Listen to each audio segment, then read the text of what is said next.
having arrived, I will call a joint meeting of the House Tax and House Property Tax Committees to order when we have a quorum. But we will get started with today's agenda. We're very fortunate today to have the folks from the Department of Revenue here. We have an overview of the Department of Revenue on energy producing systems. And the reason for this is we're finding, well, we'll let them tell us what the reason is. Is Commissioner Bowerly in the house? Okay, I think that she'll be coming in a little bit here, but we'll start out. I have on the list here, I have Andrea Fish, Eric Willett, and Nathan Jessen, all from the department. So if you want to join us up front here. And I've been informed that Commissioner Bowerly will be stopping by, and so we'll rudely interrupt you in the middle of your testimony to allow the commissioner to make a few remarks. And we also have minutes that we will work on once we have a quorum. So welcome to the committee. If you could please state your name and who you represent for the record, please. And members, you should have in your packet the PowerPoint, I believe. Thank you, Mr. Chair. My name is Nathan Jessen, Tax Policy Research Specialist with the Minnesota Department of Revenue. Welcome to the joint committee meeting. Mr. Chair, Andrea Fish, also with the Property Tax Division of the Department of Revenue. Welcome. All right. And the reason we're here today is to discuss the study of energy producing systems the department reported on February 2nd of this year. The report was mandated last year during the 2014 legislative session. We were to outline the taxation of electric energy producing systems in Minnesota. The report was to evaluate the various energy producing systems, including both traditional and renewable energy sources. Also to look at available exclusions, exemptions, and payment in lieu of taxations that apply to the systems. The report was also to evaluate a number of different factors, including the property taxes per unit of energy produced in Minnesota compared to border states, alternative tax or fee systems for compensating host communities for the external costs that these energy facilities can place on them. And bearing in mind the solar energy production tax passed in 2014, the report was also to make recommendations for the taxation of solar energy producing systems. To achieve these outcomes, Revenue took on a number of steps, the first of which was conducting research on the taxation of energy systems, reviewing different national studies and incorporating those findings into the report. We also conferred with a working group of industry members, city and county officials, assessors, and legislative staff. We worked with that group to create a survey which measured that went out to cities and utilities to measure the costs and benefits of hosting these different utilities. We discussed taxation with neighboring states to look at the different methods which neighboring states tax and compensate host communities. On October 23rd, we toured a solar facility in Collegeville, Minnesota. And the reason we went out there was to get a better sense of how these solar farms work and the kind of costs and benefits they can provide a community. We also hosted a meeting on October 31st with utilities, cities, and legislative staff to discuss the survey results, to get their feedback on if they thought any important data was missing from what we found, and to get any other recommendations they might have. And on November 21st, we hosted that same group again to share some of our preliminary results and to get any recommendations the working group might have on what they thought our study might find and get their feedback on that. Mr. Jessen, if I could interrupt a second, hold that train of thought there. I'll officially call the joint meeting of the House Tax Committee and the House Property Tax Division to order, as we do have a quorum. Representative Simonson is so kind to move the minutes of February 10th. Any additions or corrections to the minutes? Hearing or seeing none, all in favor say aye. Aye. Opposed? Motion prevails. So Representative Simonson moved the minutes, but he was excused, but close enough for government work, I always say. Okay, so with that, we will continue. I believe we've had somewhat. Were you done, Mr. Jessen? Perfect timing. How is that for timing? I almost felt like Karnak there for a second. Okay, please state your name and who you represent for the record, please, sir. And thank you, Mr. Jessen, and you'll be around if we have questions of you. Yeah. Okay. Mr. Willett, please state your name. I guess I just did, and who you represent for the record, please. Mr. Chair, members of the committee, I am Eric Willett with the Department of Revenue. I'd like to go through at a very high level the main findings of the report, and then Ms. Fish and I will get into a little bit more detail. Mr. Jessen mentioned that we did a survey of costs and benefits of hosting these types of facilities, one of the things that we found in our literature review and through the survey is that many of the costs and benefits of hosting a facility are not quantifiable. So we could identify what sorts of costs and benefits that a community might face, but we were not able to put a dollar amount to a lot of them. We also found that a value-based property tax system, and in this case one that has a lot of exemptions, exclusions, and production tax elements, provides various levels of compensation to the host communities.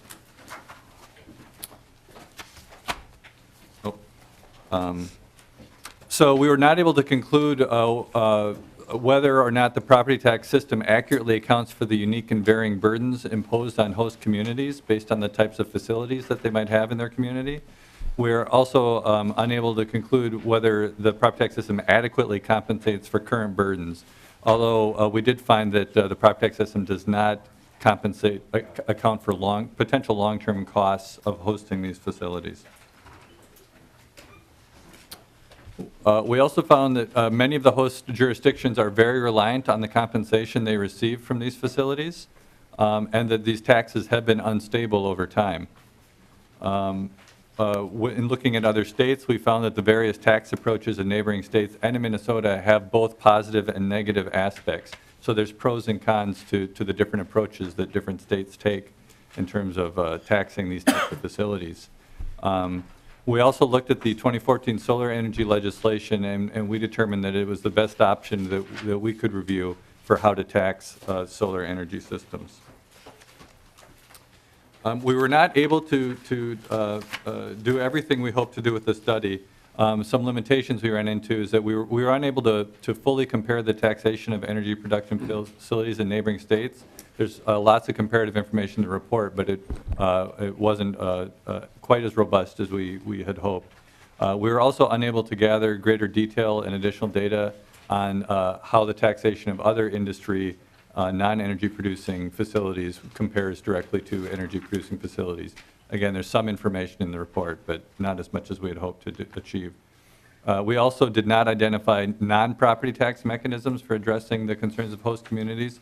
We kept our analysis to property tax and property tax related mechanisms. And with that, I will turn it over to Ms. Fish. Okay, thank you, Mr. Willett, and we'll wait for questions till we hear from Ms. Fish. Ms. Fish, please state your name for the record and who you represent, please. Certainly, Mr. Chair. My name is Andrea Fish. I'm with the Department of Revenue's Property Tax Division.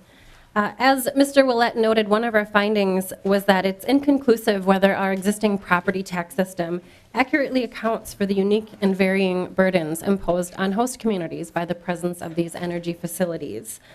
In general, accuracy of a value-based property tax system is examined by comparing the level to which taxes of similar facilities account for burdens imposed on host communities.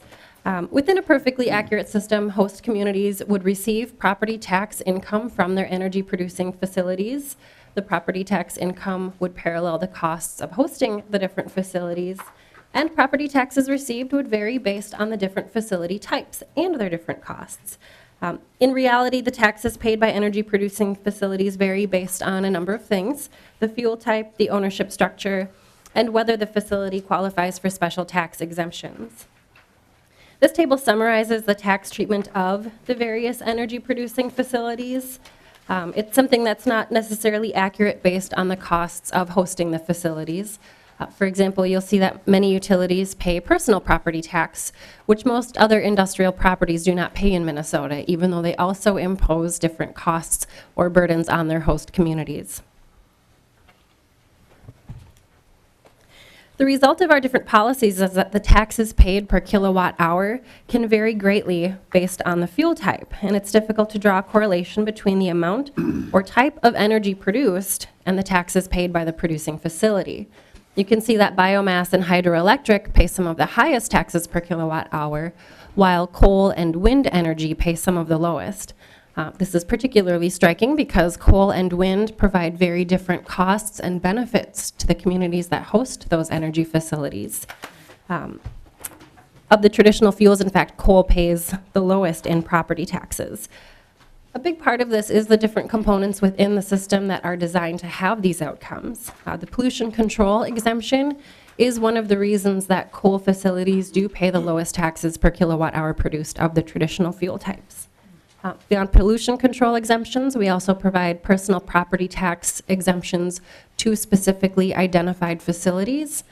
And there's a sliding scale market value exclusion that applies to certain facilities based on their efficiency. With that, I'll turn it back over to Mr. Willett to discuss the adequacy portion. Mr. Willett? Mr. Chair and members, so similar to the accuracy lens that we looked through, we also looked at adequacy. Are the revenues generated for the host community adequate to address the burdens imposed on the host community? And as I said at the outset, a lot of those costs that were identified we're not able to quantify.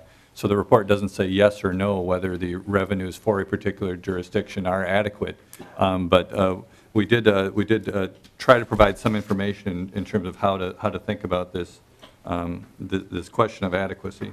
So if you think of it in the ideal, a perfectly adequate system, the property taxes a host community receives would sufficiently cover the costs imposed on it by the energy producing facility.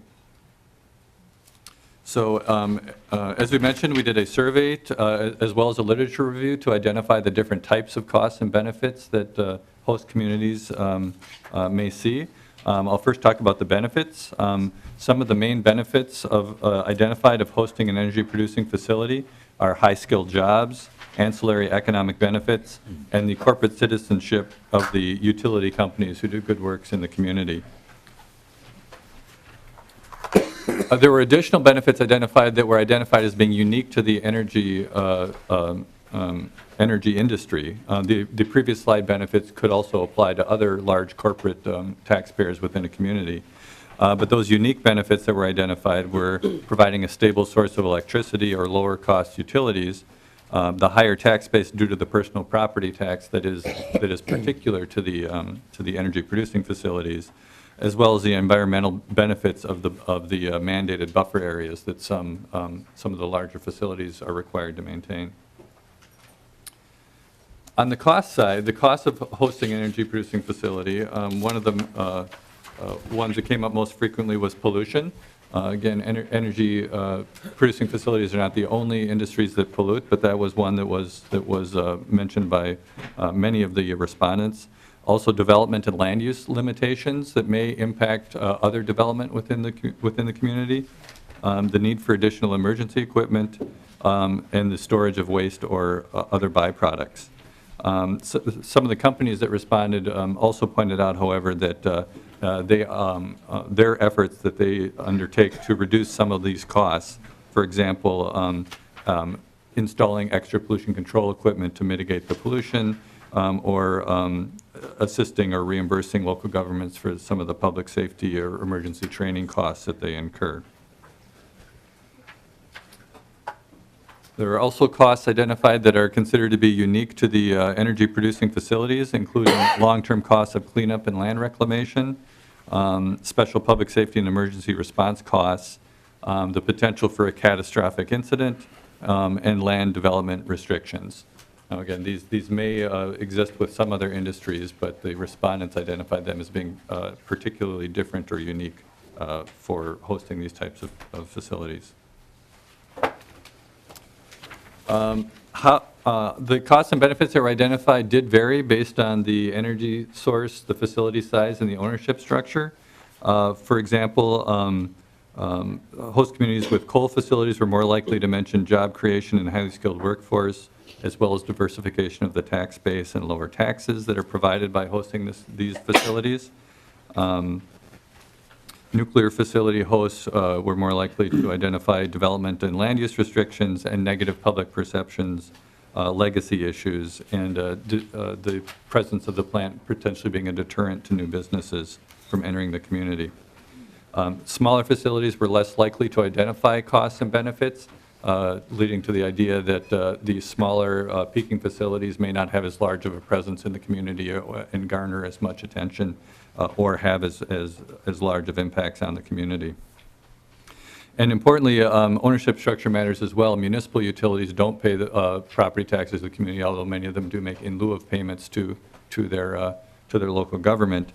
But they were less likely to identify costs, and they were more likely to identify things like lower cost utilities and reliable energy as being a benefit of having a municipal utility in the community. We also heard from the host communities that while the revenue source, the property taxes are very important to the host community, especially the hosts of the very large facilities. However, the dollars provided by many of these facilities have been declining over time. This table shows all utility taxes, not just those from the large energy producing facilities, as a share of total property taxes paid statewide. And it's been in a slow decline for a number of decades. But they not only identified the decline, they also identified the instability or unpredictability of the revenue source. And that unpredictability often comes from two main factors. One is the natural shifts in tax base. Homestead and agricultural property values have been growing at a much higher rate than utilities over much of that timeline. So the utilities have become a smaller share of the tax base in many communities just because other properties are increasing in value more quickly. But the other thing has to do with state policy changes. Class rate compression, that is the differential between the rates that business property pays and homestead property pays. That difference was compressed over a number of years in the 1990s through the 2001 tax reform, and that caused a lot of instability in the amount of utility revenues that these facilities generated.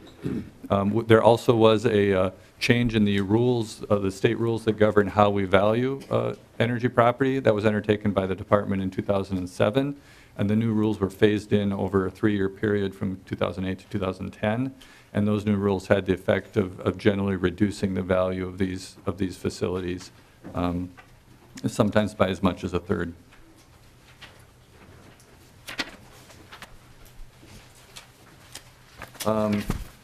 This last slide just shows some of the communities that are most reliant on the taxes provided by the energy producing facilities.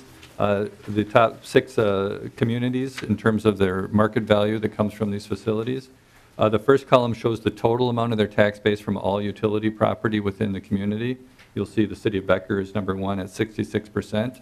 The second column shows the share of the tax base that comes from the personal property tax, which is unique to the energy producing facilities. And that also can be a very large share of these communities' tax base. So while the share has been declining and it has been somewhat unstable, it is still a very significant and important part of the revenues for these host communities. And with that, I'll turn it back to Ms. Fish. Ms. Fish? Thank you, Mr. Chair. When we undertook this study and we looked at our neighboring states to see what sort of mechanisms they had, we kept in mind the commonly understood sound tax principles, primarily understandability, efficiency, stability, and responsiveness to changes in the facility's output. While we didn't come up with any alternative mechanisms that we would like to recommend, we did find some of the positive and negative attributes within each of the different systems. We primarily noticed a trade-off between stability as a source of property tax income for the host community and responsiveness to changes of a facility's output. Value-based taxes that we have in Minnesota and that there are some components of in Iowa, Michigan, North Dakota, and South Dakota can be applied to the real and or the personal property. And these may be a more stable source of taxes for the host communities that rely on them, but they can be more complicated and difficult to understand, as I know many of you have appreciated. And because of that, they're more expensive to administer due to those complications. Production taxes, on the other hand, that we have in Minnesota and that there are also components of in North Dakota and South Dakota, in Minnesota on solar and wind facilities are more efficient to administer. They're simpler to calculate, they're more responsive to changes in the facility's use, and are more understandable to the taxpayers. On the flip side of that, it allows the facility more control over their taxes, which is a good thing, but it's inconclusive then that it's a stable source of taxes for a host community. There is a component of capacity taxes in North Dakota, and this is based on a facility's capacity rather than energy output. So the size of the facility is an easy way of explaining that one. This can also be more stable than production taxes because it's based on something that does not change, and it's easier to understand, but again, not responsive to changes in facility output.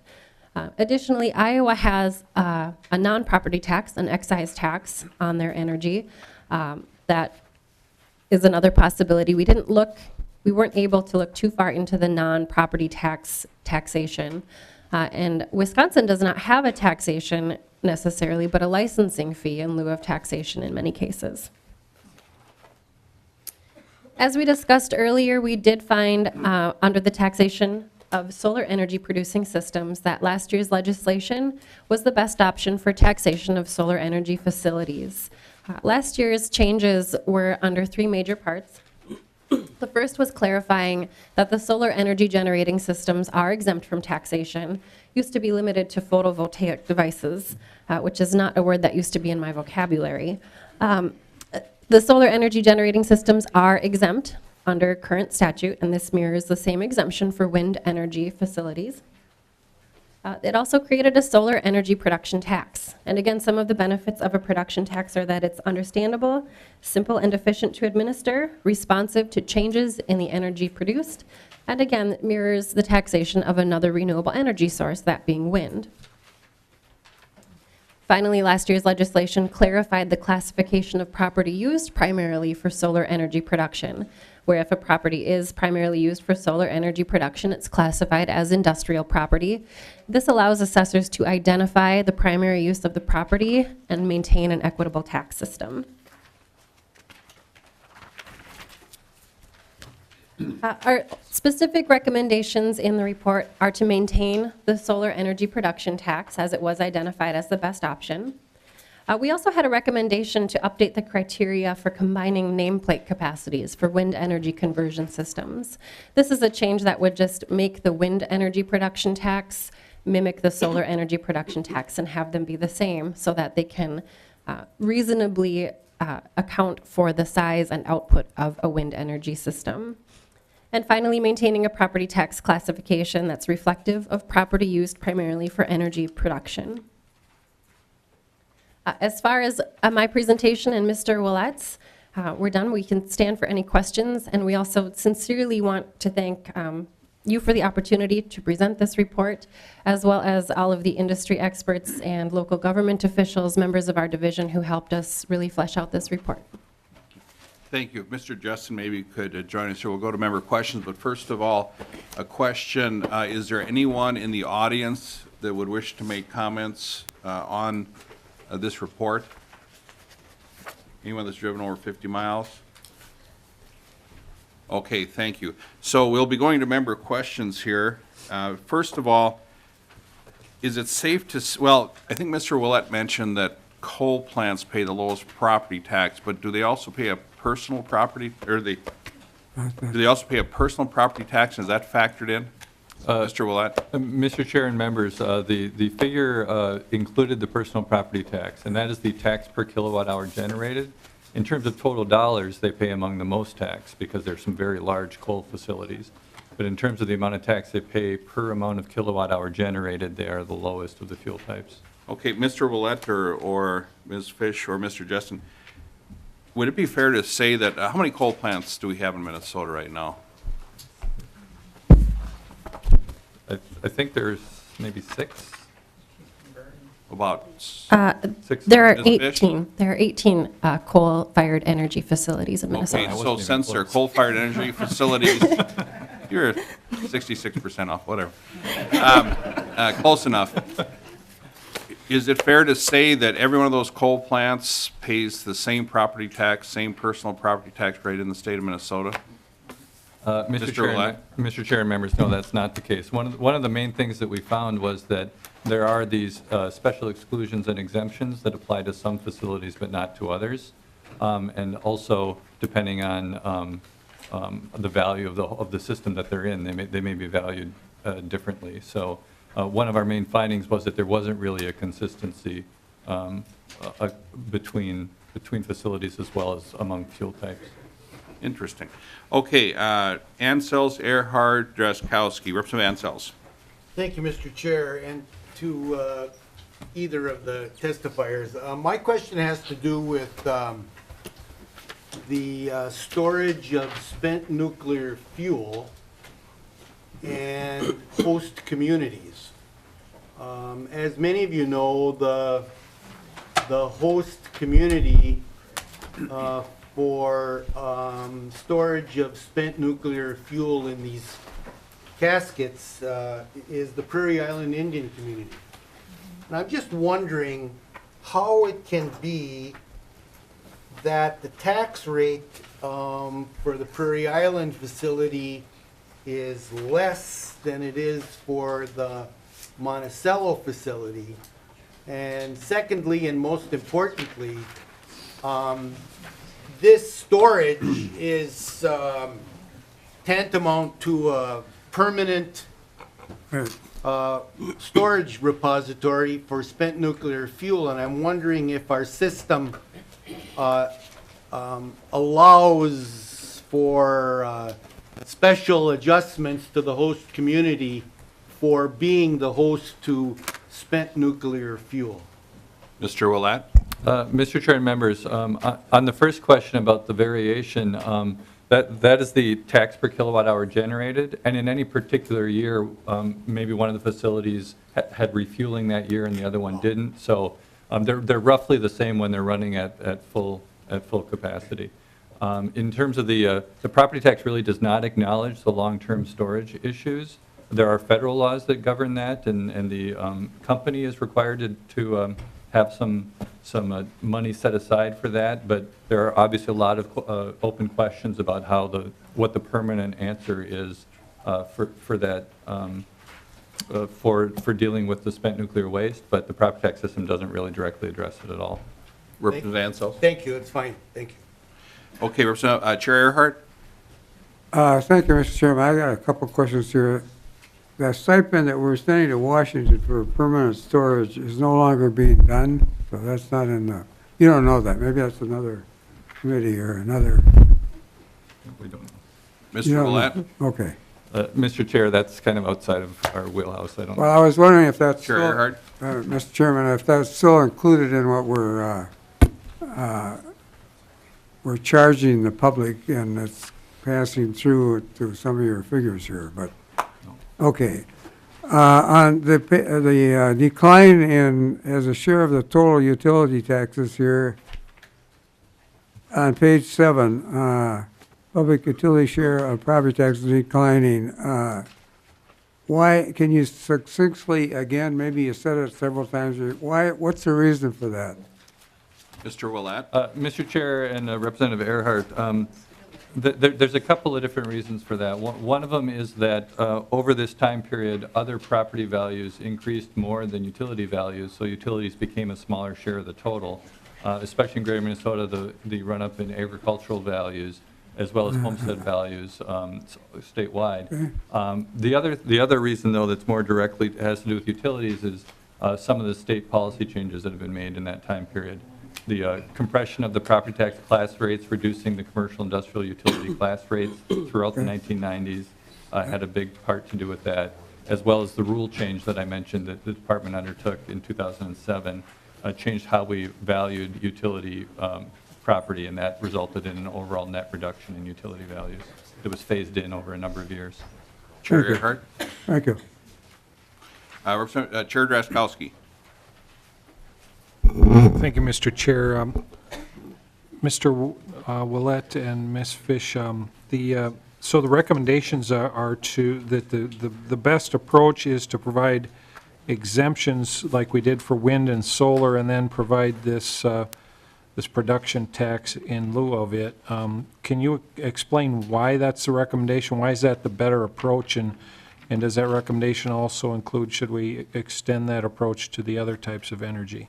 Ms. Fish? Mr. Chair, Representative Drazkowski, the recommendations that we had for solar to maintain last year's legislation was specific to solar. It wasn't a recommendation that we extended to other fuel types.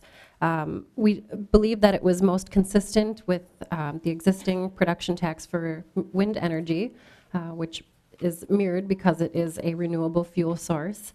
And there are advantages to a production tax in its efficiency, the simplicity of administration, the ability of property owners to have control over the taxes that they pay by adjusting their production levels.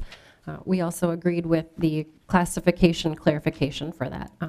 Solar energy does require greater land use than wind energy, and wind energy does not account for the classification because of the land use, whereas the solar energy does say if property is primarily used for solar, it should be classified as industrial because there is no other option for the land use underneath it.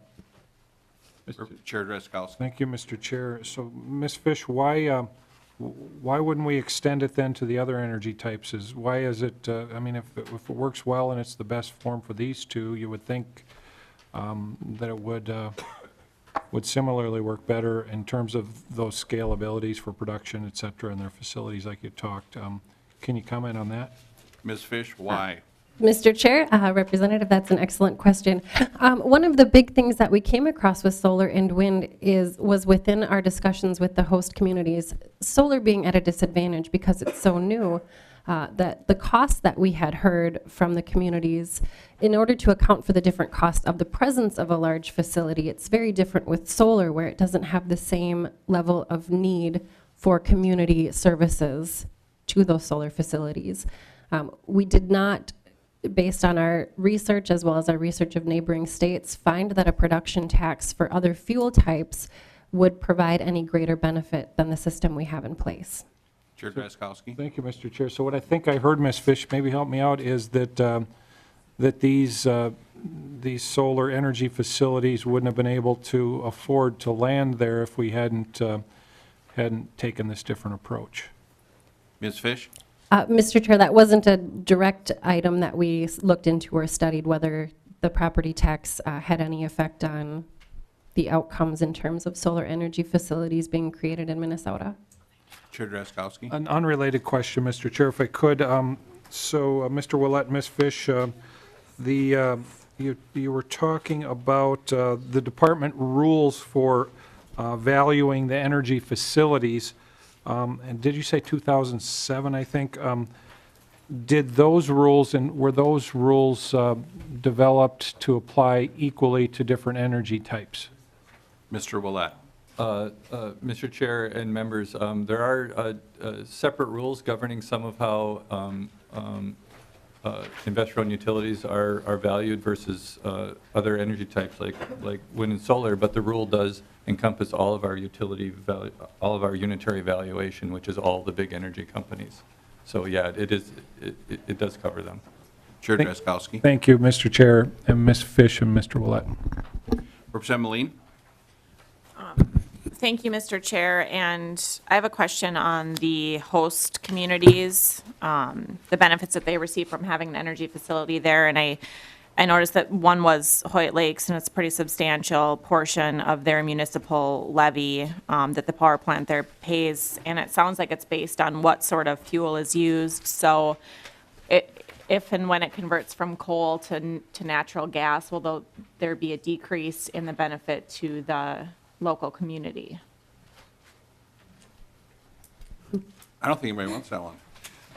Mr. Chair and Representative. Mr. Willett. Mr. Chair and Representative Moline, I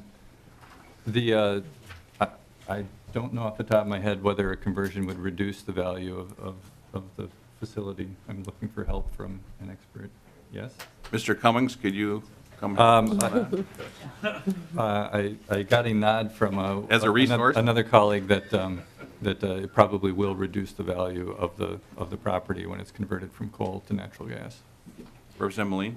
Mr. Chair, and then I guess to the department, if you could maybe get me some sort of estimate on, if you're able to tell what the decrease would be to the city of Hoyt Lakes when that conversion is finalized. Thank you. Mr. Willett, can you follow up with that, We will, please? Mr. Chair. Okay, Chair Dabney. Thank you, Mr. Chair. And first, response to Chair Drazkowski's questioning about the solar production tax that was put in place last year. Part of the rationale of that was to provide additional revenue to communities, to the schools, to the city, to the county, to the township, that was stable in its work. And then just also remind you in terms of the lower impact, as people say, a solar spill is called a nice summer day. Very different than, say, an oil spill. To the question of value or of estimating the cost impact of hosting a energy facility, did you look, I'm thinking particularly the coal plants, at any impact on health in the area, and which could be a larger area than simply the host community? And then I know particularly again with coal, there can be some significant transportation impacts. Obviously, we're having a lot of problems with the cost of transportation and oil, and the impact on communities as well. Were those costs a part of the study? Mr. Willett, I assume? Mr. Chair and Representative Dabney, we did see, we certainly saw mention of those costs in the literature that we reviewed, but we didn't find any way to quantify them ourselves. We do have information in the report about the levels of pollution that different fuel types generally, the output that they have. There's a really good federal data source for that. But what the health outcomes are because of those pollutants and how those might compare to other industry, we weren't able to quantify that. Chair Dabney. Thank you, Mr. Chair. Thank you, Mr. Willett. And shifting to a different power source and a different concern about the valuation of nuclear facilities, particularly concerned about the Monticello plant. They recently did a significant remodeling with dramatic cost overruns. And it's really clear that because of Excel, the lights were on at headquarters, but it's not clear that anybody was home in making decisions on following the costs of that upgrade. Will the full cost of that upgrade be reflected in the valuation of the Monticello plant? I know that Excel is trying to push the cost of the overruns onto shareholders, onto ratepayers.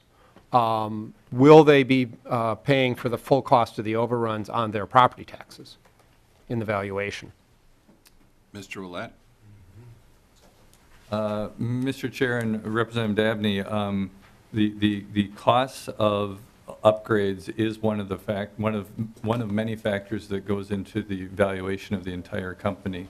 So it may have an impact, but when we do unitary valuation, we do an income approach, a cost approach, and the third one. Income.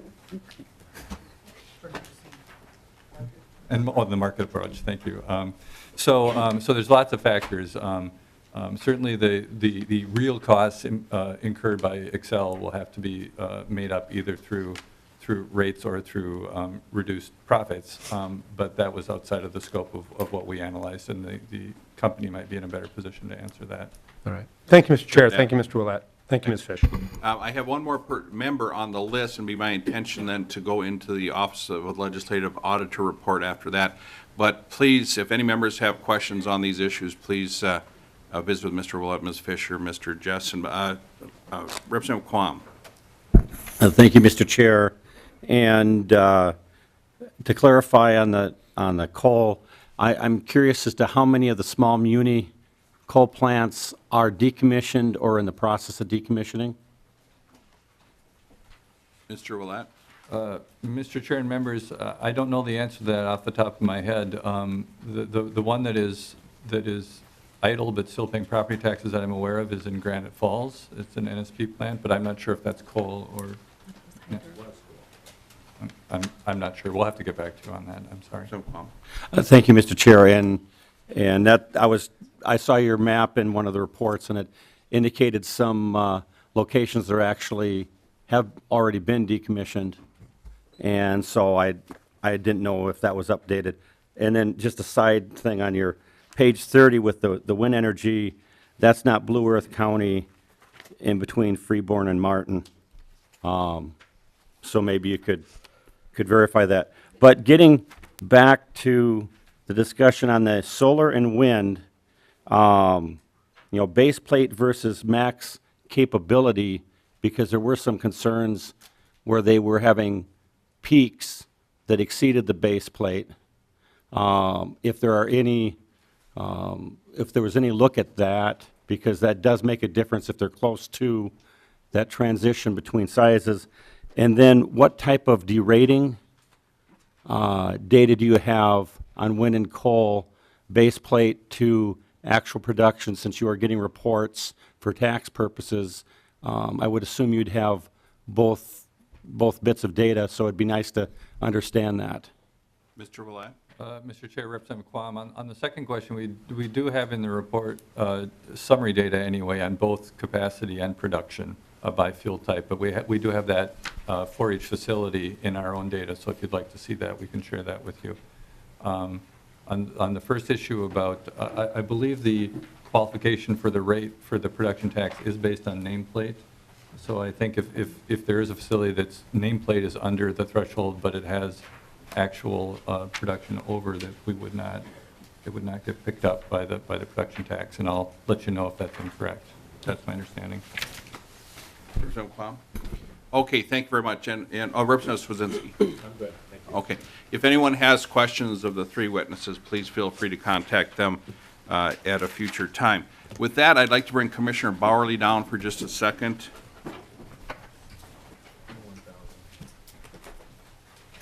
Time's up. Good morning, Mr. Chairman, members. Commissioner Bowerly, welcome to the Tax Committee. And if your nose was itching yesterday, we were talking about you.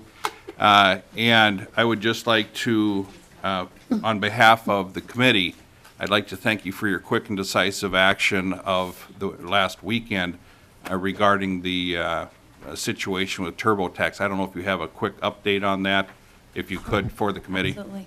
Thank you, Mr. Chairman and members of the committee.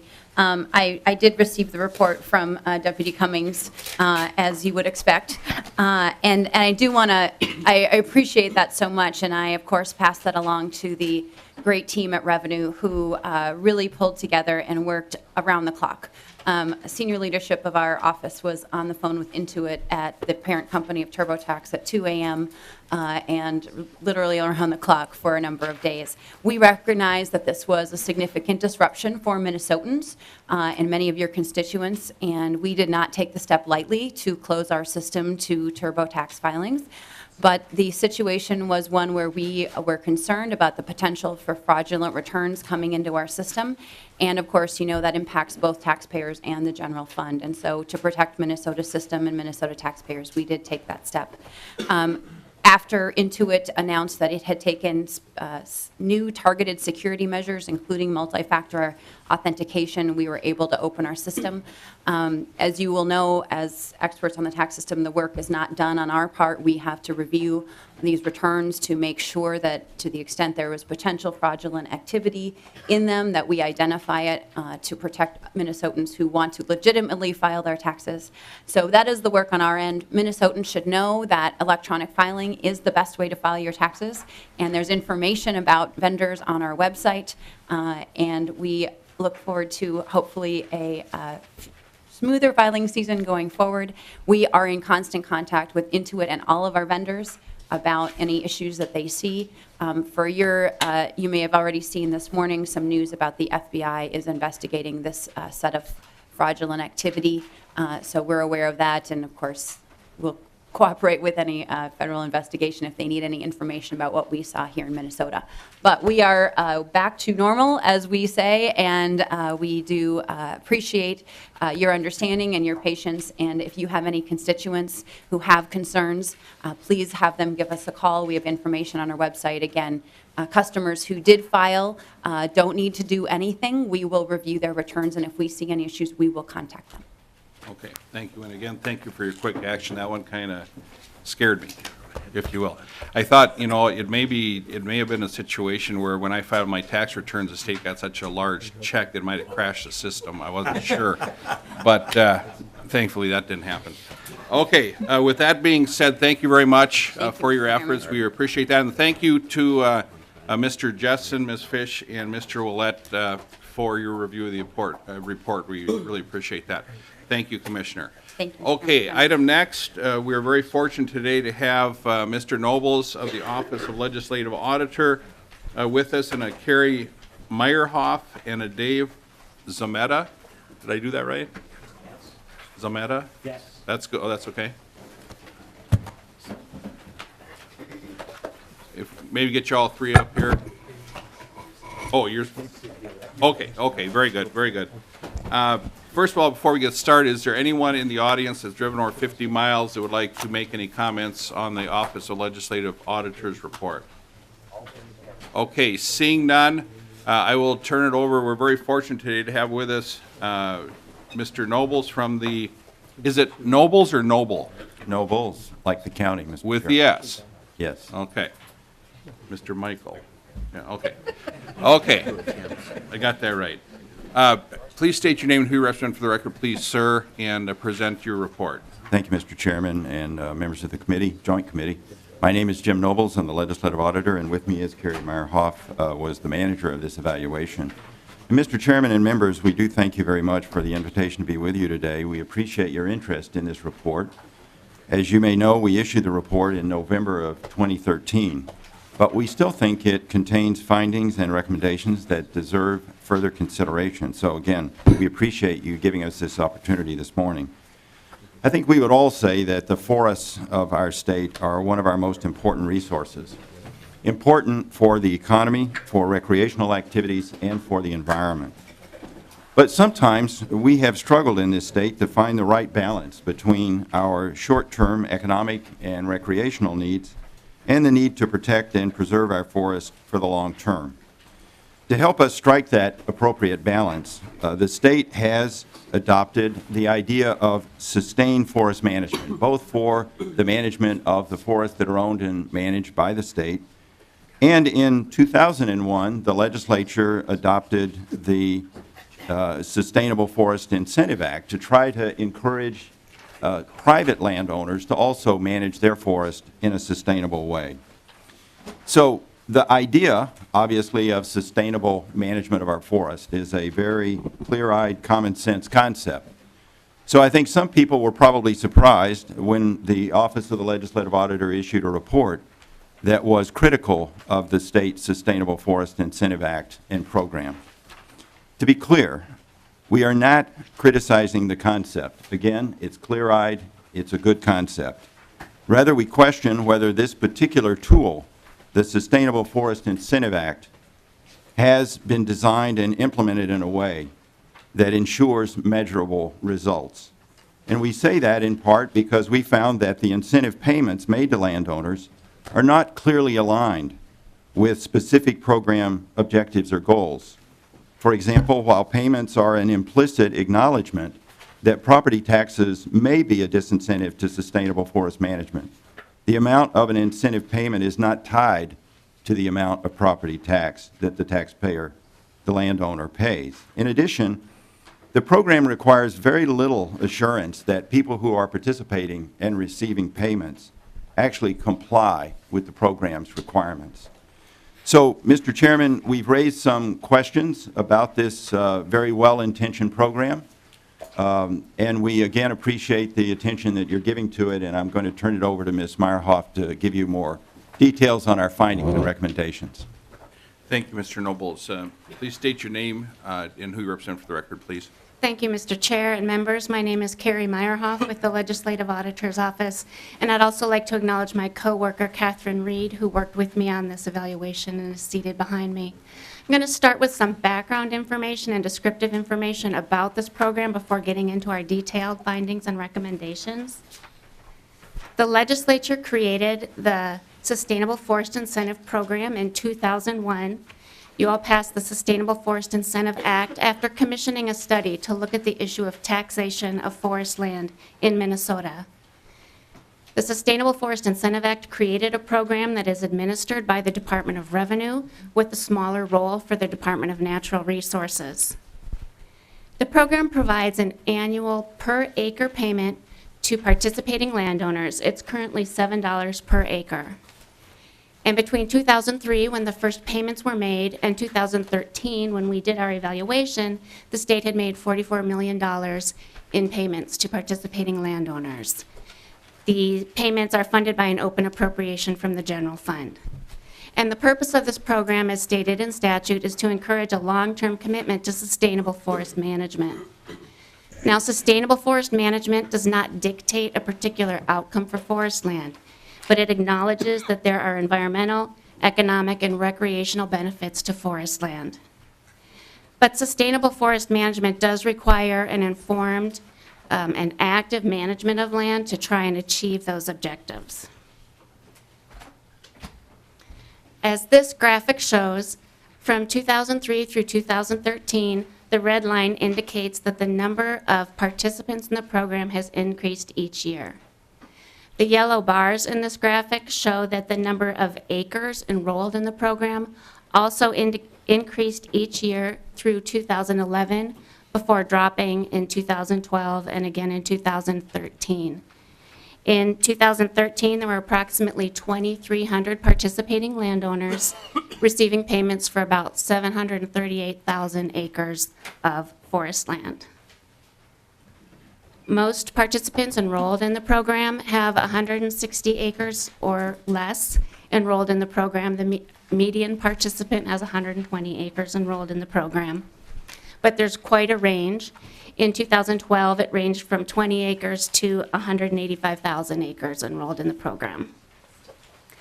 Now, as this slide shows, less than 0.5% of landowners have over 1,920 acres enrolled in the program, but they account for 48% of the enrolled acres.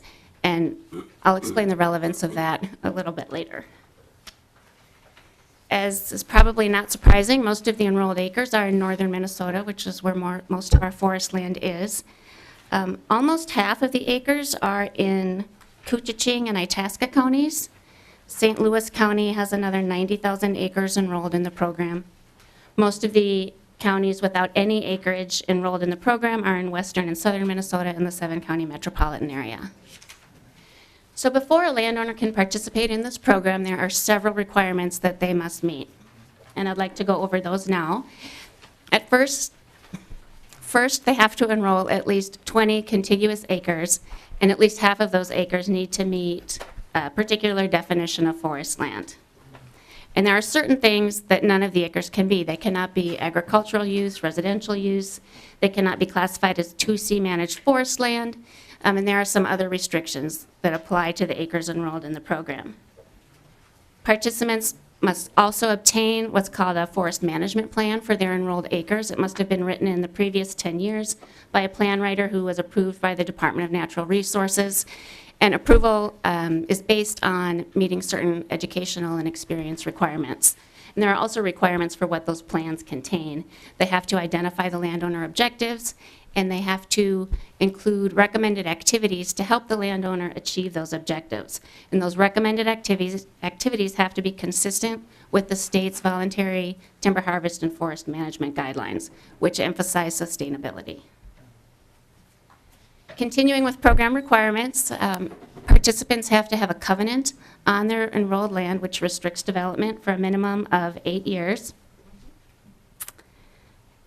They have to, if they're a large landowner, and that's over 1,920 acres, they have to allow public access. And so that's where the less than half of 1% of owners fit this category, but they have about 48% of the acres enrolled in the program.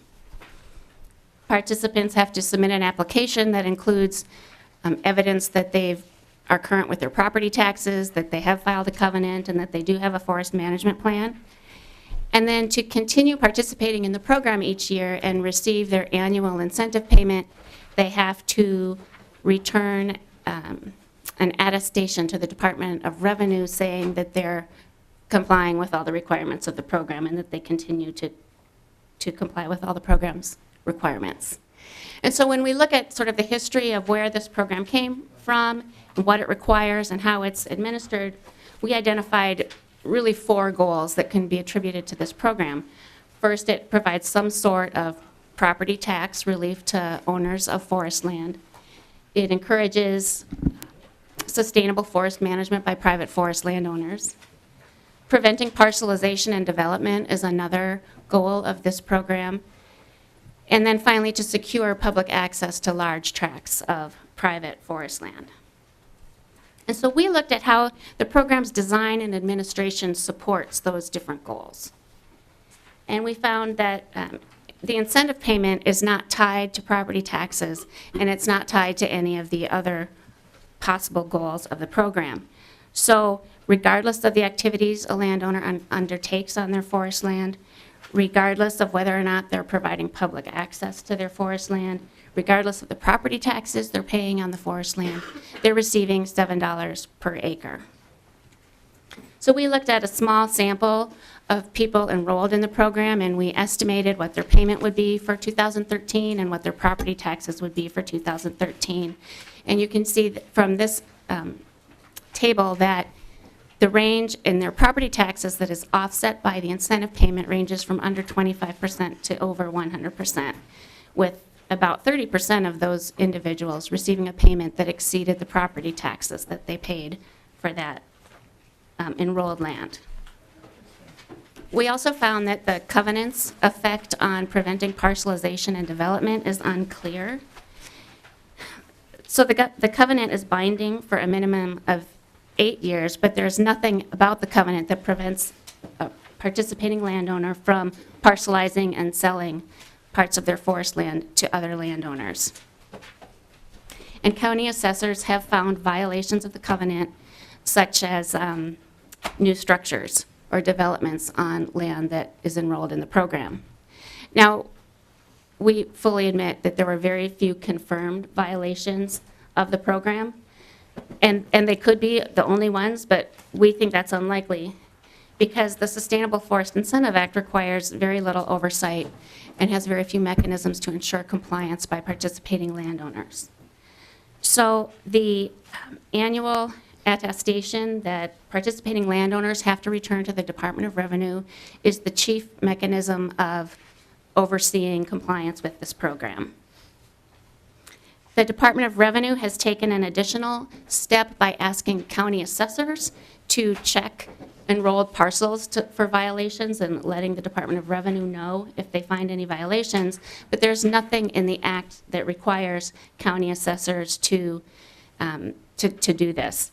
And the attention that assessors pay to this really varies. So for example, one of the county assessors had spent a couple of weeks with her staff looking at every one of the 500 plus parcels enrolled in the program and finding potential violations, where another county assessor would just check to make sure they weren't classified as 2C managed forest land, which is only one of the possible problems that a participating landowner might have. And then we were also concerned that the forest management plans are not reviewed to ensure that they meet the requirements that the Department of Natural Resources has established for the forest management plans, that they're up to date, that the activities included in them are consistent with sustainable forest management. They're just not reviewed. And then the Sustainable Forest Incentive Act does not adequately address the issues raised by subsequent landowners. So since as I mentioned, participating landowners can parcelize and sell their land to other people. And they have to let the Department of Revenue know they no longer own the acres, so they don't get the incentive payments, but they don't have to inform the Department of Revenue who they sold the acres to. The new landowners don't need to apply to the program. So it's possible that there could be people who have acres that are bound by a covenant that the Department of Revenue doesn't even know exist. So they wouldn't be getting the letter, the annual attestation that they have to return to the department. Those acres would not be included in the list that is sent to county assessors. There's really no way to monitor people who might be owning land that are still bound by this covenant.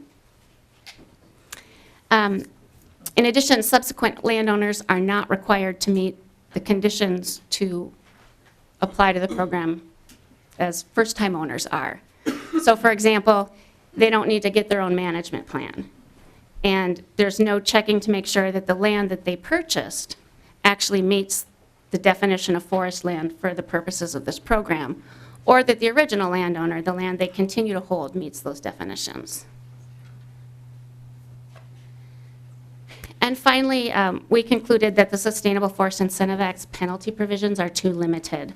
Right now, the one penalty provision is that violators can be fined 4 years of payments they received plus interest.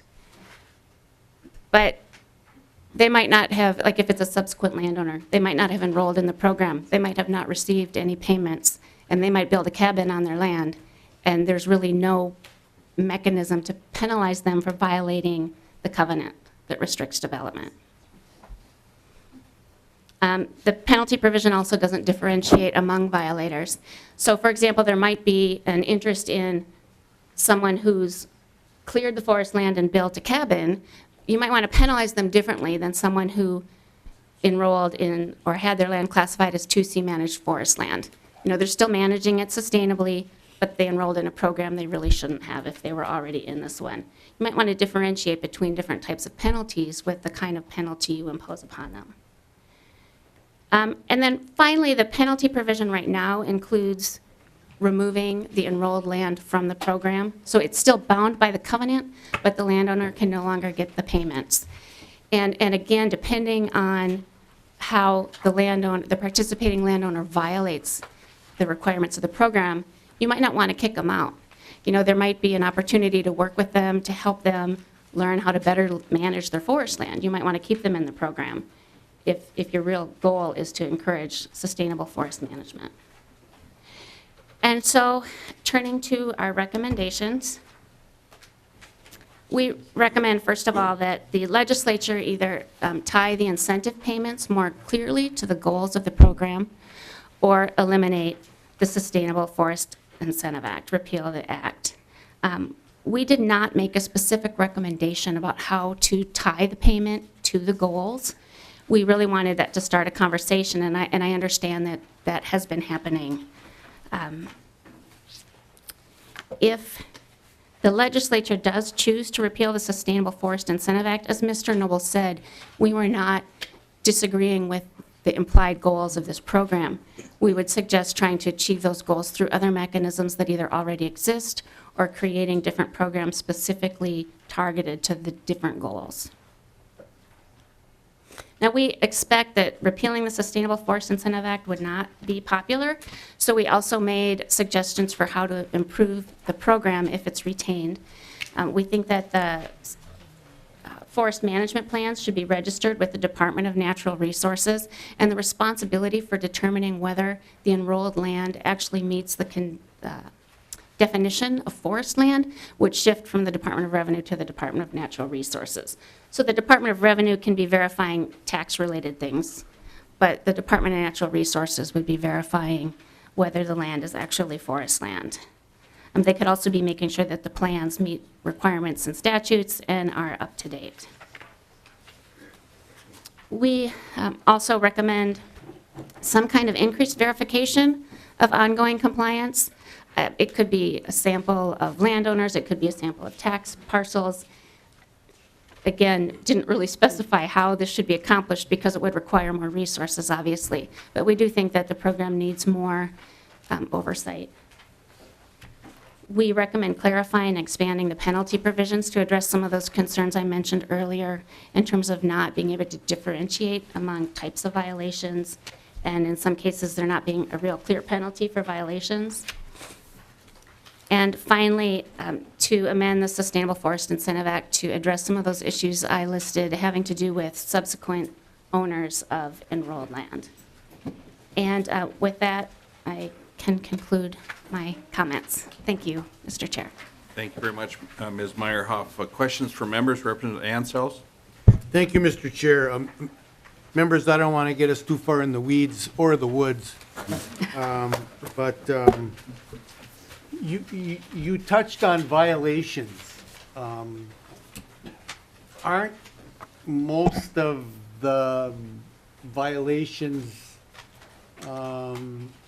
hunting shacks? And doesn't that whole phenomena comport with public access and multiple use that we have traditionally had in northern Minnesota?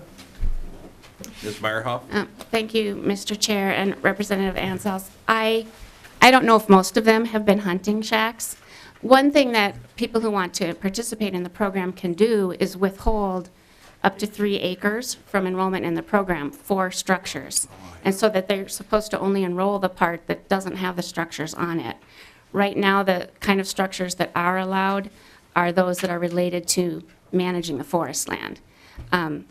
But there have been findings of houses and cabins and a gravel pit and other things on enrolled land that I think would go beyond a hunting shack. Representative Ansel? Just a brief follow-up. What would a structure that is related to the management of the forest land be? Ms. Meyerhoff? In the real world? Thank you, Mr. Chair and Representative. I honestly don't know, but I would imagine Ms. it might. Meyerhoff, this committee has never questioned your honesty. It might have equipment in it, like a shed with equipment in it or something. Representative Ansel? I'm too far in the woods, I think. Better get back out of the woods here. Thank you, thank you. Thank you, Representative Ansel. Chair Hackbarth? I'll pass. Representative Quam? Thank you, Mr. Chair. And in the discussion about possible issues for new purchasers, I would think that the covenant would show up in a title search, but I do see that there could be issues where to qualify, you need to have at least half being forested and 20 contiguous acres. So if you had 80 acres, you could have 20 acres that then somebody could buy that's pasture land, isn't forested. Are they underneath the covenant?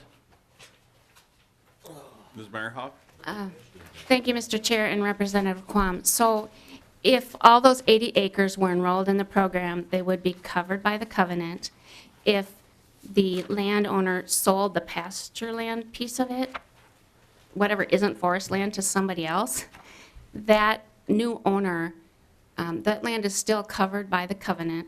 That person could choose to enroll in the program as long as there's at least 20 acres. And that was kind of the point where, well, maybe their land doesn't meet the definition of forest land. Maybe they shouldn't be in the program, but that's not checked right now. Representative Quam? Thank you, Mr. Chair. My other question was, in your sampling, you show approximately a third that are getting payments in excess of 100% of property taxes. Are there any breakdown of demographics or characteristics of that group by size of parcel in the program, location in the state, relationship to organizations or people? Thank you, Meyerhoff? Mr. Chair and Representative Quam. If I can direct your attention to page 17 of the report, we at least broke it down by county. So it doesn't have the individuals and the number of acres they had enrolled, but you can see that in some counties, like where, let's see, the middle column is the percent where it exceeded the property taxes. So like in Cook, Kitson, and Coochin County, all of the enrolled acres, the payments exceeded the property taxes, whereas in others, it was. Representative Quam? Chair Dabney? Thank you, Mr. Chair. And some of the questions I had have been asked by others, and I appreciate that. But why do we pay people to in a forest preservation program for land that isn't forest? Ms. Meyerhoff? Thank you, Mr. Chair and Representative Davney.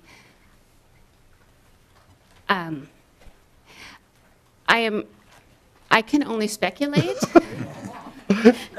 because Please do. The rest of us do, right, Mr. Chair? Yeah. you might have a big chunk of land that's not just, it's not like all forest up here, and then all of this is clearly some other type of land, and down here is something else. It kind of can be mixed up.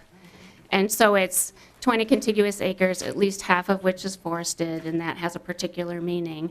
But it might all be all intertwined. That is all I... Chair Dabney?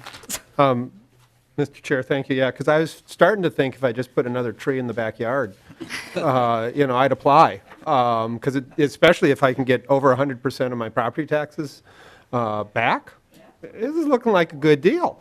A larger question that I'm Chair wondering. Dabney, do you have 20 acres in Minneapolis? Fair point. Fair point. Yeah. Yeah, no, I don't. Okay. And it would take, I think, a large number of my neighbors to get to 20 acres.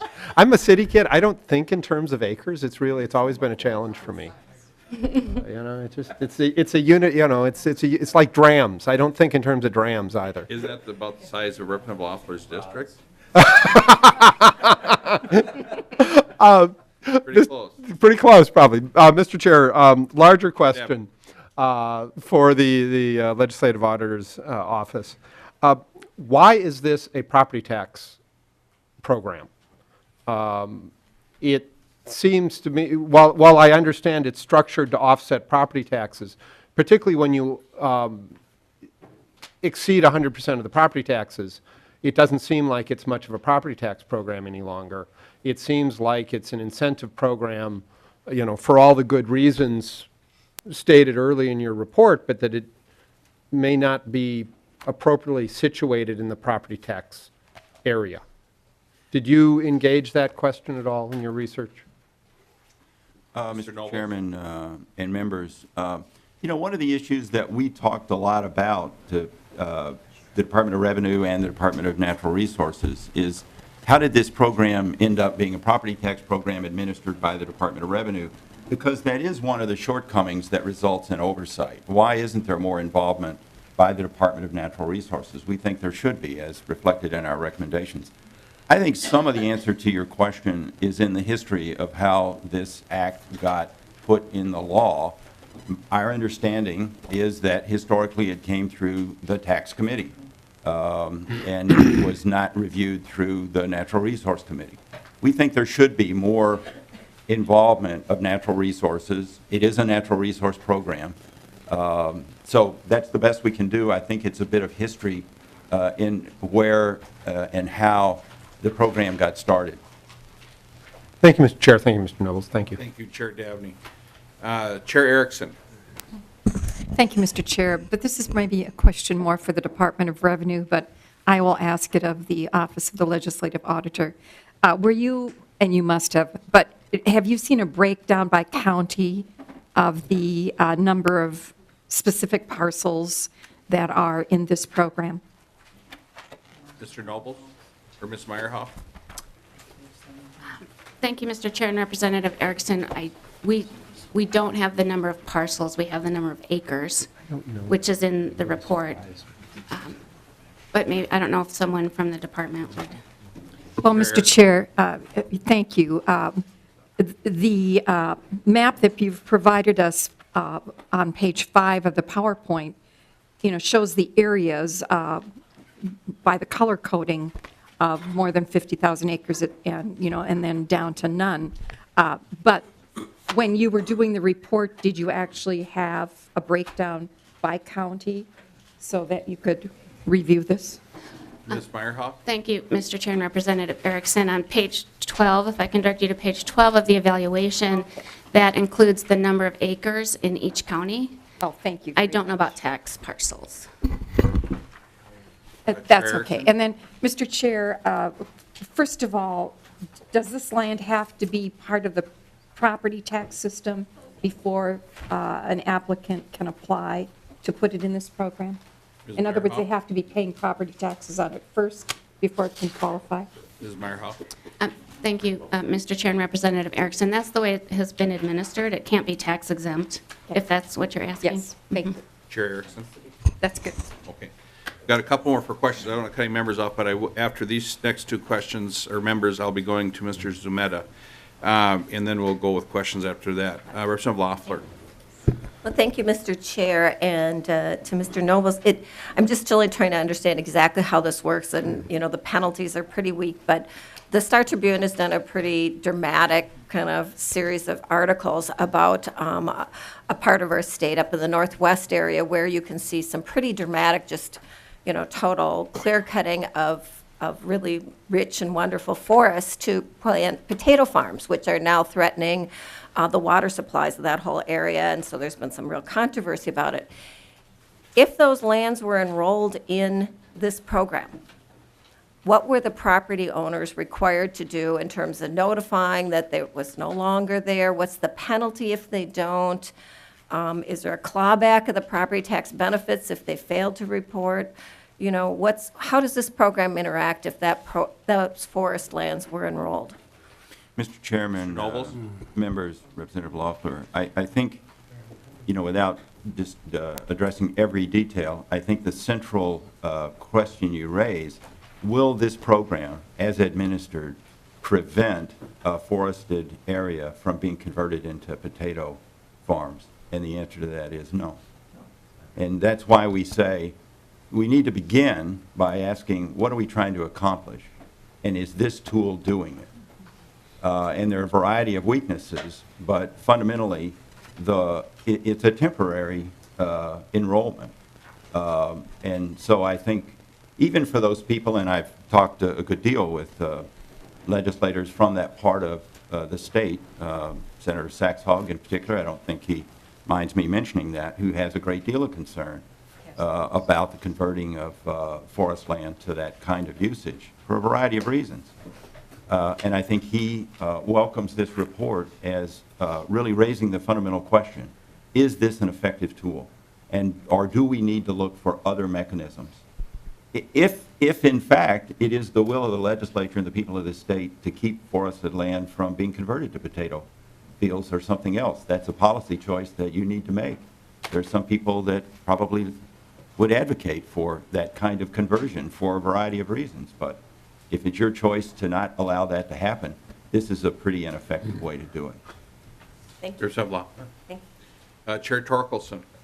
Thank you, Mr. Chair. Ms. Meyerhoff, could you just review the procedure for withdrawing land from the program, Ms. if Meyerhoff? there is one? Thank you, Mr. Chair and Representative Torkelson. How do we make it a potato farm? So the way it's supposed to happen is once you have been enrolled in the program for 4 years, you can request to get out of it, and then you have to wait 4 years until you're released from the program. So if you were enrolled in the program and you changed your mind, you would notify the Department of Revenue, and then 4 years later, they would send you something releasing you from the obligation to continue to honor the covenant.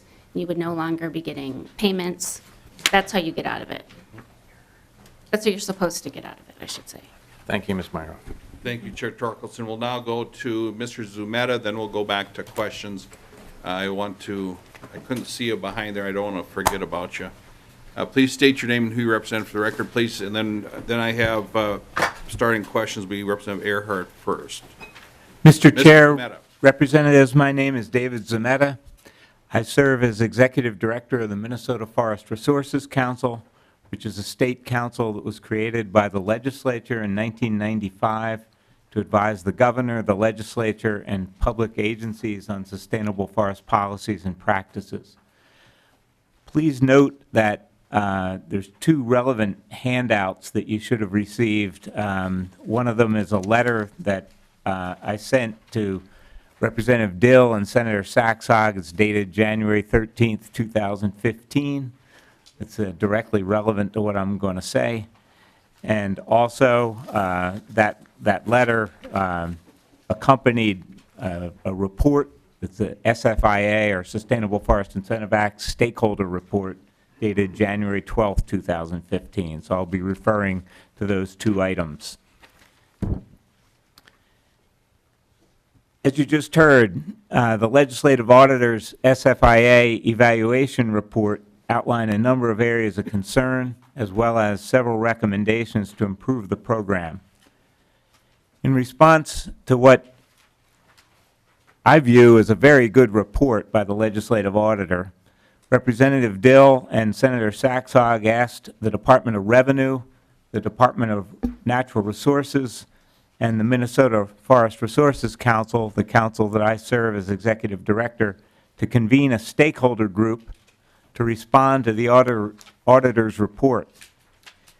This stakeholder group met several times during 2014 to seek agreement on how best to implement the auditor's recommendation. If you look on page 9, Appendix 1 of the stakeholder report, there's a list of who these stakeholder group members were, and you'll see it was quite a diverse group. Included number of folks from Minnesota Forest Industries. Mr. Wayne Brand is here, just getting up in the back there as one of the members of the group, and a number of his members served as well from several different forest products companies and other interests that he represents. Paul Cummings from the Department of Revenue, who's also with us today, and one of his former colleagues, and the Aitkin County Assessor, Mike Dangers, a couple representatives from Department of Natural Resources, one of whom is with us today, as well as Forrest Bowe, the Director of Natural Resources, a couple of university representatives, myself and one of my staff from the Minnesota Forest Resources Council, representative of the Minnesota Deer Hunters Association, Kim Scott from the Nature Conservancy, and then Kevin Wally, who's here today, one of his colleagues from the Minnesota Forestry Association, which represents the family forest landowners, the smaller acreage landowners in the state. So it's quite a diverse group, very many different opinions on various issues. We were asked to convene this group and see what kind of agreement we could reach on the auditor's recommendations regarding the SFIA.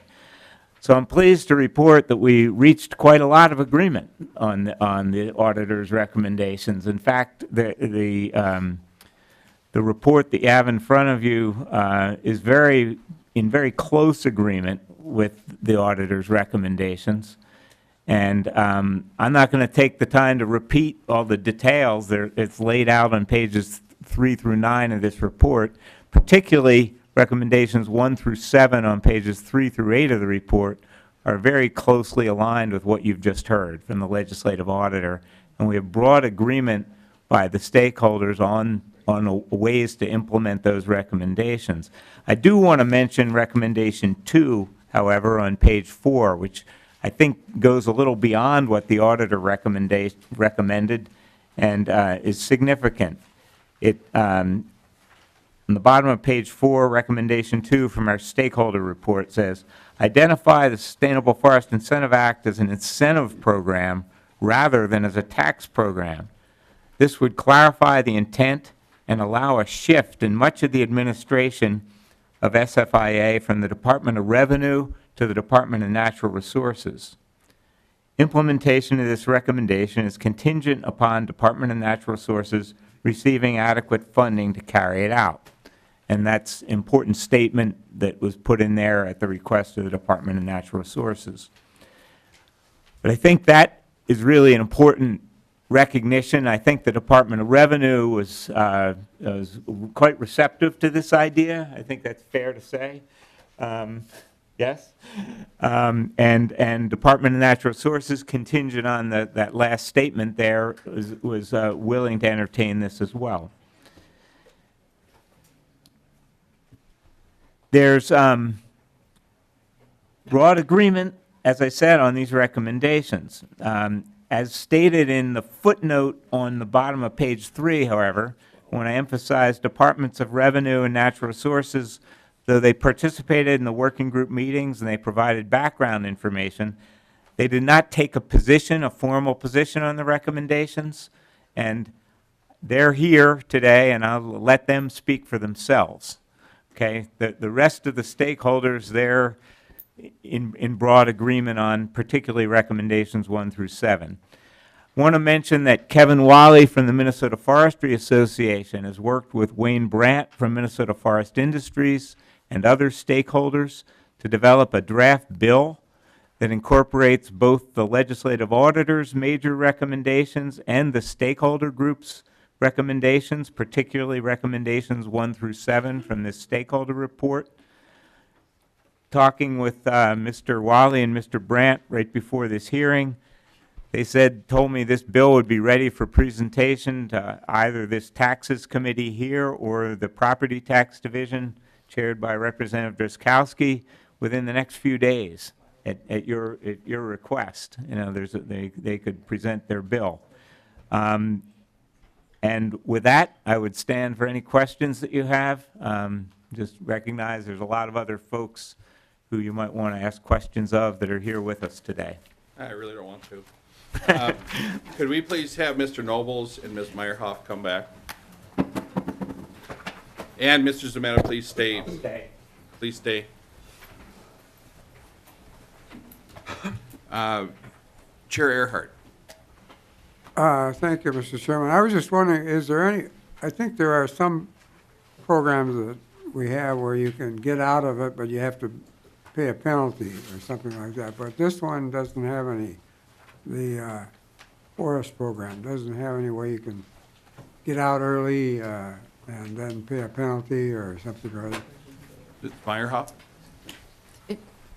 Or Mr. Nobles? Mr. Zemetta? Mr. Hines? Mr. Hines? Mr. Chairman, the Green Acres is the program that comes most to mind when you mention that possibility. Under that program, there is no covenant that you sign, but you do have to pay back 2 years of taxes if you pull land out of that program. I could get more detail if you want, but that's, I think, the gist of that. Mr. Chairman, this plan doesn't have anything. You just got to wait 4 years and then another 4 years or whatever. That's your penalty. Mr. Hines? Okay. Chair Earhart? Thank you. Okay. One, it kind of begs the question. I mean, I was reading through this report, and tie incentive payment to program goals, or, and then the old shoe drops, repeal it. I think I'll talk to Representative Ansels before we think about those types of things, and probably Representative Dill, but isn't that a bit harsh, Mr. Nobles? And I was just wondering, is this a precursor to the report for next week? You don't have to answer the second part. Thank you, Mr. Chairman. But it seems to me like it's kind of, let's do all this stuff, or just get rid of it. Well, Mr. Chairman, I think it was a way in which we tried to get the attention of the stakeholders and legislators, and I think we accomplished that. But we said it quite sincerely. You did. Yeah. I mean, you know, government, as we all know, is often criticized for establishing programs and just putting them on automatic pilot. And I mean, one of the reasons you created the Office of the Legislative Auditor was to go back every once in a while and take a look at a program that you created and ask fundamental questions. Is it effective? Can it be made more effective? Or do we need to just move on to something else? And again, I think we covered the range of those possibilities. But more than anything, Mr. Chairman, I really appreciate, again, as I said in my opening statement, your attention and the attention of this committee and the working group. So I think we've accomplished what we set out to, and that is shining some light on this program and getting people to think about it and talk about it more critically than simply accepting, because it has a wonderful sounding name, that we all believe that it's doing what you intended. Mr. Zemetta? Mr. Chair, I just also respond. I think the Legislative Auditor did a very good job on this report. I don't view the recommendations as overly harsh, and I speak on behalf of a whole broad range of stakeholders in the forestry community. That's why you have an Office of Legislative Auditor, put out very good reports like this and call it like they see it. What's your thought of the possible recommendation of a full repeal? Mr. Chair, I think that would be a significant mistake in that many of your colleagues here, Representative Ansels comes to mind, but a lot of the others as well, would find your phones ringing a lot more than they are right now by constituents who are adversely affected by the repeal of this.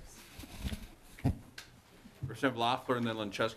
Representative Loeffler. Well, thank you, Mr. Chair, and I'm someone who always values our forests and what they contribute to Minnesota in all kinds of different ways. But I have to say, I'm really disappointed with the recommendation, as I understand it, of the stakeholder group, because Mr. Nobles just described the criticisms of the public, that this is an autopilot kind of program with very little accountability. And when I look at the recommendations, and I think they can maybe be improved as they go through the process, but I note on page 5 that adding complexity to the program that would burden state agencies should also be avoided. And then it continues on another page, is saying, plan implementation monitoring. The big thing that you found was nobody's paying attention. Are these plans being implemented? Is the land being protected? Are the trees being preserved? Plan implementation monitoring could be accomplished through a checkbox annual report card or a phone call to a small percentage of the participants. You know, when someone gets 100% of their taxes paid out of a program, I think my constituents expect them to be a little more accountable than a checkbox or wondering if every 20 years or so they might get a phone call. And so, I mean, I really feel like we need to honor the work of our state auditor in raising legitimate issues. And I think there are ways to have a good, accountable program that achieves the goals that I think many of the forest property owners want to have. But I don't think this does. But we just had earlier, and I know some of you had a chance to hear the discussion on energy taxation. And on that, we talked about the public costs versus the benefits and, you know, what's a fair tax break. And I'm wondering if Mr. Nobles might relate that to this discussion in terms of, I assume there are, or Mr. Zemetta might even be more appropriate, there are public costs to these forest lands. They're relying on, you know, the local fire truck being available to run out when there's a fire. They haul their products on publicly maintained and authorized roads. And shouldn't forest lands contribute something? I mean, I don't mind giving people a reward for doing good things and sustaining our forests, but shouldn't there be some property taxes there to offset some of those public costs to those counties and townships that have those burdens? Who is that directed at? Well, I think Mr. Zemetta actually would know more about what the public costs are related to these forest lands, because he's more familiar with them. Mr. Zemetta? Representative Loeffler, Mr. Chair and committee members, you asked, are you asking me the last question that you just asked? Yeah, about is there public costs related to this, and should the counties and townships that are servicing these forest lands expect at least some property tax contribution to help with that? Mr. Zemetta? My personal view of that, if that's what you're asking me for, is I think the answer to that is yes. I think that, you know, counties incur substantial costs for providing fire protection, you know, police services, school bus services, and so on. A lot of other, you know, services. So there needs to be some kind of support, you know, for those local jurisdictions in providing those services.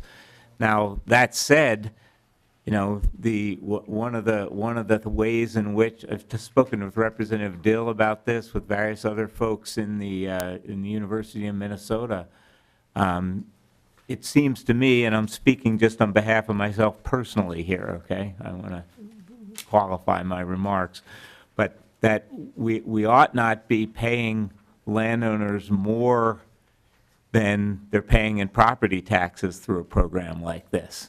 So, for example, in Coochiching County, one of the counties where the auditor's report found there's a lot of landowners getting, you know, reimbursement through the SFIA that's greater than their property taxes, I think that ought to be revised so that doesn't happen. Okay, and that would be a reform that should be put into place as part of this. I know Representative Dill's in agreement with that, and that we could do that. There's ways to do that in a fairly efficient way based on conversations we've had with Dr. Mike Kilgore at University of Minnesota and folks in the Department of Revenue who are knowledgeable about this. terms of the administration of the program, we have to recognize you have to do this in a way that keeps the costs at a reasonable level, both for the state agencies who are asked to administer it, and also for the local county, the county assessors and the folks that have a hand in this at the local level. We want to keep government costs down for our counties and for the state agencies, so they're at some reasonable level. So there's a balance to be struck between how much does a program like this cost and what are you getting in terms of the benefits from the program. And that's what we're trying to do through this stakeholder group process and in discussions with Department of Revenue and Department of Natural Resources. I think we've struck a reasonable agreement on that, and that's what's in the bill that we're talking about, trying to bring forward. Representative Loeffler? Well, thank you, Mr. Chair, and I know Mr. Zemetta was just responding for himself personally, but I will just point out in the recommendation of the stakeholders on page 5, it says that a mechanism to make sure that the payments do not exceed property taxes would be an administrative burden that probably shouldn't be pursued. And I think that was my concern, is that I really do believe they do benefit from the county roads and a lot of other services, and I think it's a reasonable expectation that everybody pays something for that. Thank you. Thank you, Representative Loeffler. I have Linchesky, Ansels, Hackbarth, and Earhart, but before we go there, tomorrow's meeting, we have 2 estate tax bills, Fisher and McDonald, and then we have a Knobloch local gaming bill, just so we know it's on the agenda for tomorrow. Chair Linchesky. Well, thank you, Mr. Chair. Mr. Chair, as you go forward and try to decide what to do about this program, because this report has been out for a little while, I think about PILT as well. These are programs that people will ask, why aren't they in the Environment Committee? Why is the Tax Committee dealing with them? And, I think a look at the map might give a little insight as to why these things were created in Tax Committee. And I think they also might give a little insight to the likelihood of them leaving the Tax Committee. But it's been tried. I mean, I recall the PILT program was put under Speaker Kelleher. That account was carried in the Environment Committee, and Speaker Dowd had to make a decision on that. He could have made that decision on this account. And so speakers decide which committees they want to deal with what accounts, and so it's here now, and it could be changed by law. But I think it's instructive to think about in this program, the value placed on the goal, and, we haven't even talked about hunting and snowmobiles and, public access for some of these lands, and I think that's a big part of it. I mean, there's definitely a benefit to Minnesotans to have access to some of these lands. But it was created as a property tax relief program. And I think, you could, as the chair, think about what do you want it to be going forward? Do you want to repeal it? I mean, this is one of the most, damning reports of all the things I've seen studied. I mean, it's really hard to argue that this program is just not a mess. And Chair Linchesky, you'll see another report next week. Okay. That's even worse? We'll see. I'm Okay. sorry, Chair Linchesky. Okay. You have the floor. But, so this program, I mean, I think the reason it survives even a bad review, and I think it was in 2013 this came out, is because, there's a big benefit that's going on here, and we all have to care about it because all of our residents pay for it. It's a $44 million program that all citizens pay for. So it's a subsidy from the whole state going to these lands. And I think what's interesting to me, as I've thought about it in the past, is that, the biggest landholders, are getting a lot of this money, and what is the link to property taxes? And I just think those are just big policy questions. I mean, I couldn't figure out the answer, Mr. Chair, and I couldn't figure out how to get the Senate to want to make a change, and maybe you're going to be able to do that. But what I can say is I think what might give a little context, and maybe it's not a fair question to ask Mr. Michael and Mr. Hines right now, is just a little more history on how the program came to be. Because it did start in the in the tax committee, and there was a major property tax reform, and if our nonpartisan staff could maybe just give legislators a little history on the creation of this program. I think that's a good idea. My plan is to tie it somehow to Minnesota-Wisconsin tax reciprocity. We'll see. Mr. Michael, Mr. Hines? Mr. Michael? Mr. Chair, members of the committee, this program grew, as the auditor has pointed out of the 2001, property, or the tax bill, which was a major redo of the property tax system. And prior to this, there was and I will say that I did not do the staff work on this, but anyway, prior to the 2001 changes, there was a patchwork of special provisions for forest lands. We had a tree growth law, tax law, we had an auxiliary forest law, there was a forest management special classification and the basic timberland. There was a lot of unhappiness, I would say, in both the industry and with local assessors as to how those programs worked. And there was a desire on the part of those groups to essentially get beyond that patchwork of property tax programs that were, some of which were available in only some counties and others in not.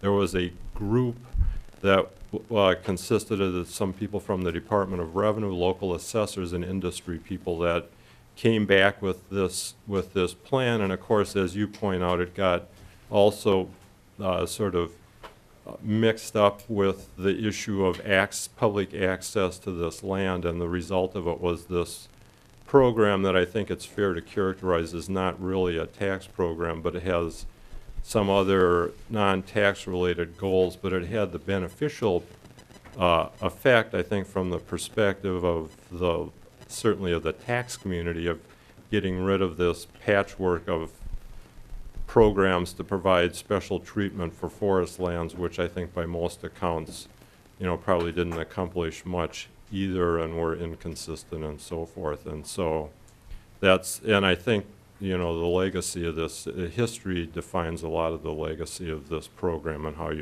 you deal with it. Carolyn Chesky? Oh, thank you. Okay, members, do we have to be out here at noon? Or is there another committee? Oh, absolutely, but I want to give ourselves a little more time if I can. Is there a 12:15 meeting in here? 12:45. Okay, because I know when I come into a room and it's not ready to go, I get a little cranky. So I don't want to do that, but let's go with Representative Ansels. Thank you, Mr. Chair. It really is appropriate to have a little balance here, I would argue.